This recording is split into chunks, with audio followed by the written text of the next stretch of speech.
Coming up on this episode, a look ahead to the NBA Finals between the Oklahoma City Thunder and Indiana Pacers, and why we as Warrior fans and other neutral fans are probably going to be left immensely disappointed.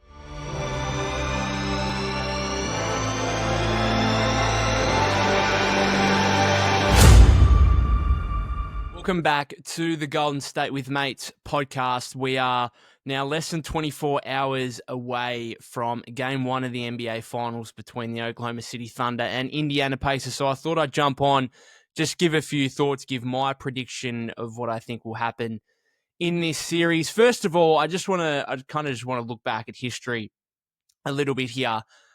I feel like as a neutral fan going into these kind of contests, all I want is for it to be a close contest. All I want in NBA terms is for Game 7 to be a really tight finish. That's what you want as a neutral fan. And I feel like I, as a neutral fan in these scenarios, have been cheated in the last basically 15 to 20 years in these scenarios. It's been incredibly disappointing because to me, NBA Finals is one big thing.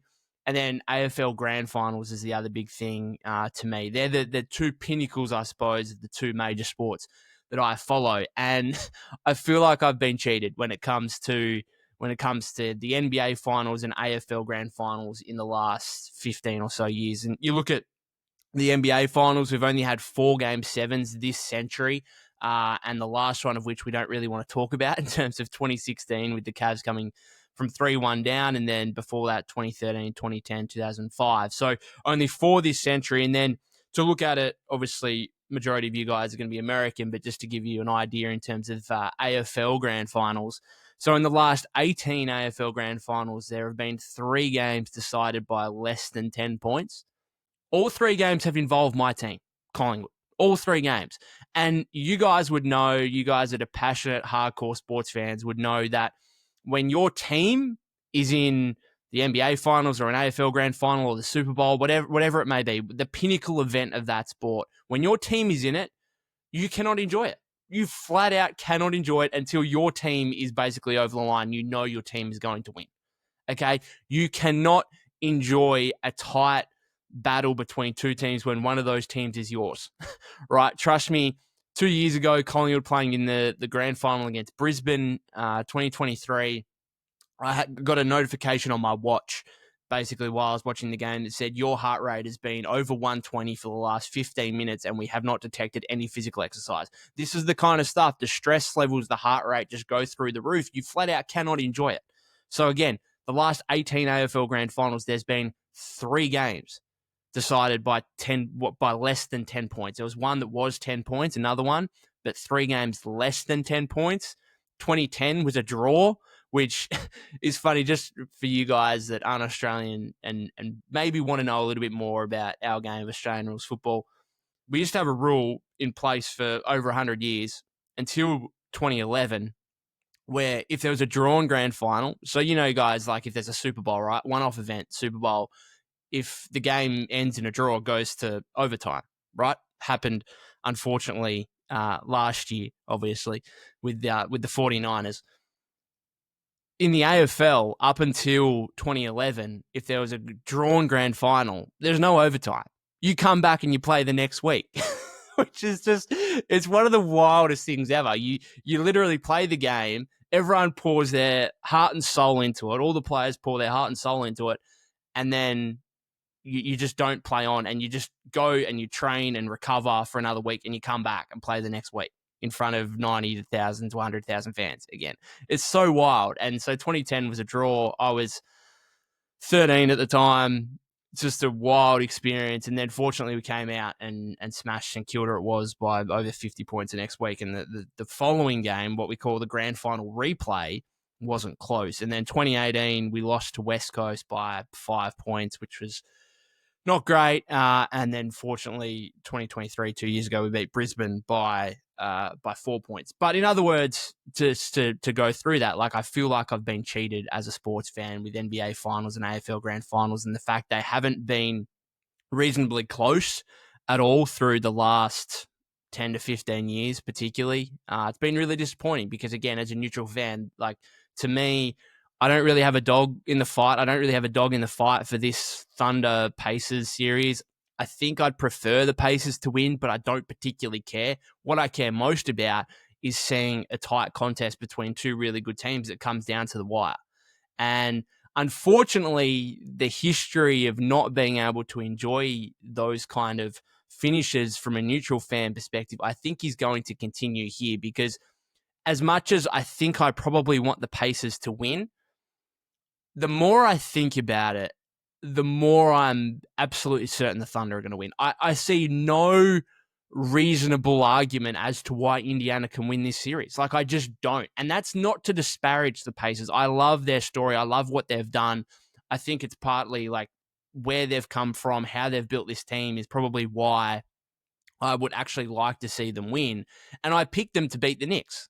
And I expected them to beat the Knicks, and they came out and won in 6 games and did what I thought they would do. So I rate Indiana. I think they're a good team, but the Thunder are on another level that I don't think the Pacers can match, and I don't think this series is going to be particularly close. I think we're probably going to see a 4-1 series victory for the Thunder, where they win the first 2 games.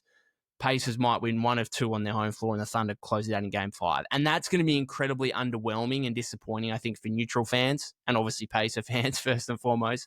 But for neutral fans who want to see a close series, I just don't think we're necessarily going to see it.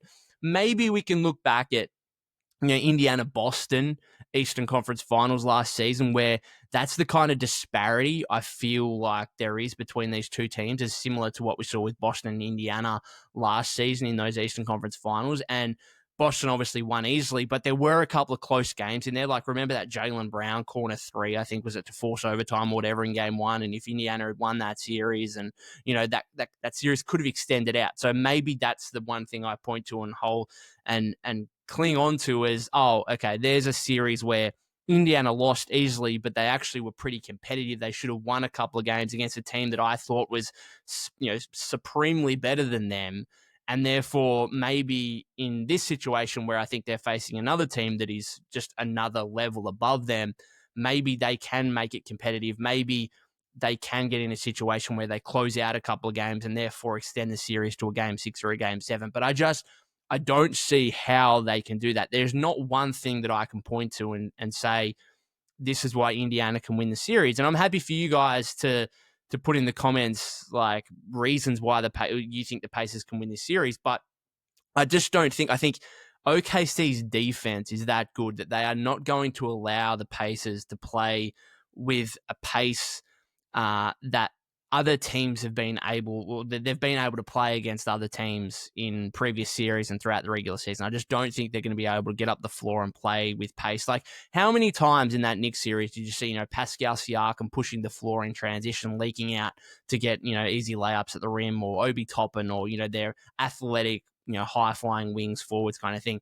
I just don't think the Thunder are going to allow that. I think the Thunder's defense is too good. And then when you get into a half-court setting, well, at least against the Knicks, if you're the Pacers, you could say, well, even if we get in a half-court situation, well, at least they've got Jalen Brunson, they've got Karl Anthony Towns, both on the floor for like 40-plus minutes. They're 2 guys we can directly go at as guys that we could target on defense.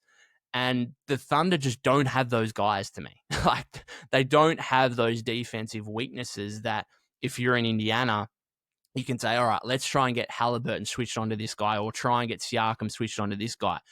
All the guys, like, even if you say, well, let's try and switch Siakam onto a smaller guy, it was like, your smaller guys are Cason Wallace, Alex Caruso. We saw Alex Caruso guard, Nikola Jokic in a game 7, right, and do a pretty good job, albeit, got away with some foul stuff and whatnot.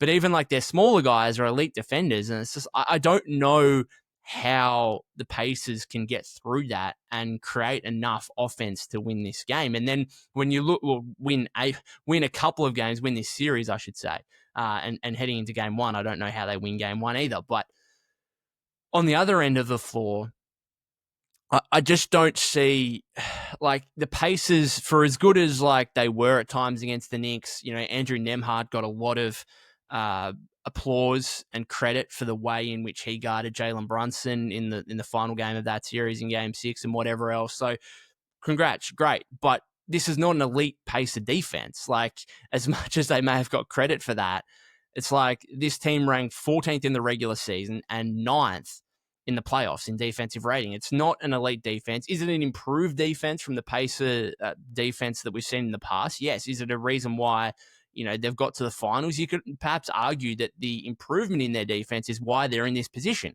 right? From being one that was not a good defense previously to, a reasonable one now, but it's far from an elite one. And therefore, how do they get enough stops against the Thunder? And then how do they create enough offense on the other end? I find it really, really difficult on either end of the floor as to how the Pacers could, generate enough, again, good looks on offense and actually being able to stop the Thunder defensively. I don't see it. I don't see it. And then there's other things, like there's individual stuff you could point to. It's like, well, do the Thunder have the best player in this series? No, like Shea is a level above Hallie, and I love Hallie and I love what he's done. But, this is the MVP, Shea Gilgeous-Alexander we're talking about. Could Tyrese Halliburton be better than him across a 7-game series? I just don't think so. Again, I love Hallie. I love the way he plays. I wish he was on the Warriors. I wish we drafted him going back to 2020. But I don't think there's a way in which he or Pascal Siakam can be the best player in this series. And then you look at it and think, well, okay, do they have more depth? Right, over the course of a series, maybe there's an injury issue or two. Do they have more depth? I don't think they do. Right, like they probably do, maybe past 7, but in the finals, like you only need 7 guys, maybe 8. Right, and if you just if you took the starters out of it and said, all right, well, here's if you put a group in front of me and said, here's Alex Caruso, Kason Wallace, and then a bunch of guys from the Pacers, Obi Toppin, TJ McConnell, Benedict Mathurin, Thomas Bryant, Ben Shepherd, name whoever you want on the Pacer bench. Who would I take out of that entire group? I think I'd take Caruso and Wallace over any Pacer player. So basically what you're saying is they've got the best player, they've got a better starting 5, and I think their 6th and 7th man are better than whatever the Pacers can throw at you off the bench. How can Indiana win this series? How can they even make it competitive where it goes 6 or 7 games? I just don't see it. Even like the one question mark I would have over the Thunder, which is something that they could look to address in the offseason, is maybe they lack a little bit of shooting, right, from beyond the arc. Maybe that's an area where the Pacers can try and take some kind of advantage. The Thunder still average more threes per game in the playoffs than the Pacers do. So it's not like I expect there to be a huge disparity there whatsoever in that kind of matchup. Obviously, the Thunder, you'd expect to take more free throws and make more free throws with the Pacers just based on Shea and his foul drawing ability and getting to the line. So I just don't see it. Unfortunately, I don't see how the Indiana Pacers can even make this series incredibly competitive and go the distance. Right, I would be shocked if it goes more than 5 games. I really would. I could easily see a Thunder sweep, and if not, I think 5 games is the mark. And it's really unfortunate, again, as a neutral fan, because I feel like I've been cheated in terms of when my team's not playing, and all I want to see is a good contest, a competitive contest, and a long series in terms of the NBA finals. We just haven't seen it. We've seen 4 Game 7s in the NBA finals this century. Like, it's just really disappointing, and I feel like these NBA finals are going to be disappointing as well. But hopefully we get at least a couple of games which come down to the last couple of possessions or whatever else. The last thing I want to point on here as well, because I am a huge history guy when it comes to sport and just, life in general. I'm a big, war history person and whatever else. And I just wanted to point to some numbers here again that make me believe even more that the Pacers just don't really have a chance in this series. And again, it's unfortunate, but it's the facts, the cold hard facts and reality. If you look at teams that finished as the number 1 seed playing against teams that finished as the 4 seed or below in the last 25 years. So if I go back to 1999, right, the Spurs as the 1 seed played the Knicks as the 8 seed. 4-1 Spurs, not close. Then we had 2010, the Lakers as the 1 seed played the Celtics as the 4 seed, 1-4-3. That's the only one that's been somewhat, well, obviously very close. It went to a Game 7, but that's the only one in these last basically 25, 26 years. Then you had in 2020, obviously, Lakers, first seed, beat the 5th seed Heat 4-2 in the bubble. 2023, you had the Nuggets as the first seed, beating the Heat as the 8th seed 4-1. And then last year, you had the Celtics as the 1 seed, beat the 5th seed Mavericks 4-1. So we've got five times here in the last, since 1999, where the number 1 seed in either of the conferences has played against a 4 seed or lower. The only one that's been closer is 2010. The other 4, all really one-sided. Anyway, I'm going to finish it up there, guys. Thank you very much for tuning in. If you're on YouTube, let me know in the comments what you think may happen in the NBA Finals and your predictions. Again, I think the Thunder will probably take it fairly comfortably 4-1, and it's hard to go past Shea for Finals MVP. But if you can make an argument for the Pacers for me, then please do, because, again, I'd probably like to see them win. I just don't see it happening, unfortunately. If you haven't subscribed to the YouTube channel already, that would be greatly appreciated. You can follow me at POC252. That's POK252 on X/Twitter. I'll be back for another episode in the next few days, particularly if there's any significant Warriors news or information to come out. Thanks again, guys.